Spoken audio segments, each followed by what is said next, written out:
Hello friends, welcome back to Mohan sir की क्लास। पिछली वीडियो में मैंने आपको बताया था कि कैसे मैं अपनी मंजिल से सिर्फ एक कदम दूर रह गया था और निराश होकर घर वापस आया था।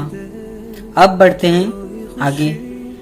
तो दोस्तों, घर पर आने के बाद भी निराशा ने मेरा साथ नहीं छोड़ा था। दिल में एक कसक सी रह गई थी कि सिर्फ 1% के लिए मैं पीछे रह गया था। किसी भी काम में मेरा मन नहीं लग रहा था और ऐसा लग रहा था जैसे मेरा कुछ खो गया है और उसी की मुझे तलाश है। मैं एक मदहोश परिंदा आकाश को छूने निकला था। मैं एक मदहोश परिंदा आकाश को छूने निकला था, मगर तूफान ने धपाक से पटक दिया मुझे जमीन पर। जी हाँ दोस्तों, मुझे कुछ ऐसा ही महसूस हो रहा था कि तूफान ने मुझे जमीन पर पटक दिया है। फिर मेरे मन में विचार आया कि मुझे उम्मीद नहीं छोड़नी चाहिए।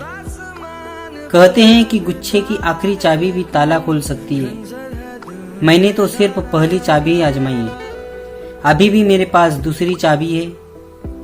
भले मुझे तूफान ने पटक दिया था और घायल परिंदे की तरह मेरी हालत भी थी, मगर अब मुझे फिर से उठना था और फिर से उड़ना था। हिम्मत कर, आगे बढ़, मुश्किलों से न अब तू डर। मुश्किलों का सामना करना अब मेरी आदत ही नहीं बल्कि मेरा स्वभाव बन गया था और इसी स्वभाव की वजह से मैंने निश्चय किया कि अगले साल फिर से कोशिश करूंगा। अगले साल फिर से फॉर्म भरूंगा, लेकिन उसके लिए मुझे 1 साल और इंतजार करना था। वह साल मैं बर्बाद नहीं होने देना चाहता था, इसलिए मैंने सालेकसा में ही MB पटेल कॉलेज में BA फर्स्ट ईयर का फॉर्म भरने का फैसला किया। छोटू ने भी उसी कॉलेज में एडमिशन लिया था, इसलिए मैंने भी वहीं पर एडमिशन ले लिया और छोटू के साइकिल से ही दोनों भाई आना जाना करने लगे, क्योंकि मेरी साइकिल तो चोरी हो गई थी। कुछ दिन इसी तरह से कॉलेज जाते रहे, लेकिन इतने दिनों में एक बात मुझे समझ में आ गई थी कि कॉलेज में लेक्चर अटेंड करना जरूरी नहीं था। कोई भी कभी भी आता और कभी भी चले जाता। हर कोई अपने मन का मालिक था। कोई टीचर भी किसी को पूछता नहीं था। जिसको आना है आओ, नहीं आना है मत आओ। वहाँ की पढ़ाई का तरीका देखकर मुझे लगा कि ऐसी पढ़ाई तो मैं घर पर भी रहकर कर सकता हूँ। बस अब मैंने कॉलेज जाना बंद कर दिया, लेकिन घर पर भी मेरा मन नहीं लग रहा था। एक दिन सालेकसा आकर मैंने माँ को फोन लगाया और कहा कि मेरे लिए भी कोई काम होगा तो ढूंढ कर रख, मैं भी मुंबई आकर कमाना चाहता हूँ। माँ ने मुंबई में काम ढूंढना शुरू कर दिया। सालेकसा में एक दुकान वाले के घर पर बड़े भाई ने पहचान बना रखी थी। उनके घर फोन था। कभी कभी माँ उनके घर फोन करके खबर छोड़ दिया करती थी।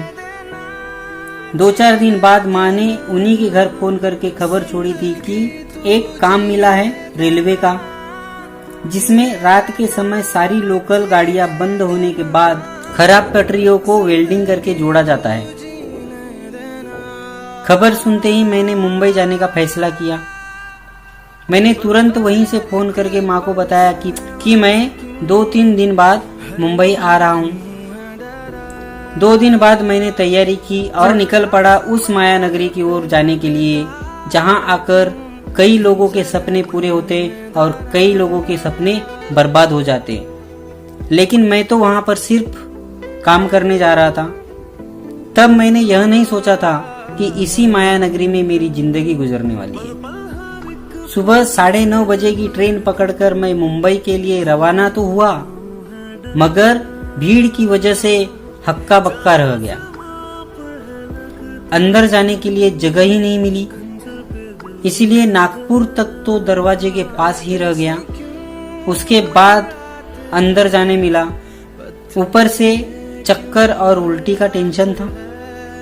जैसे तैसे मैं दूसरे दिन सुबह 5:30 बजे ठाणे स्टेशन पर उतरा। वहां से माँ मुझे वहां लेकर गई जहां वह काम करती थी। उसी दिन शाम को माँ मुझे उस जगह लेकर गई जहाँ मुझे काम करना था। सेठ से मेरी पहचान करवा के माँ वहाँ से चली गई और मैं वहीं पर रुक गया। दूसरे दिन से मुझे काम पर जाना था।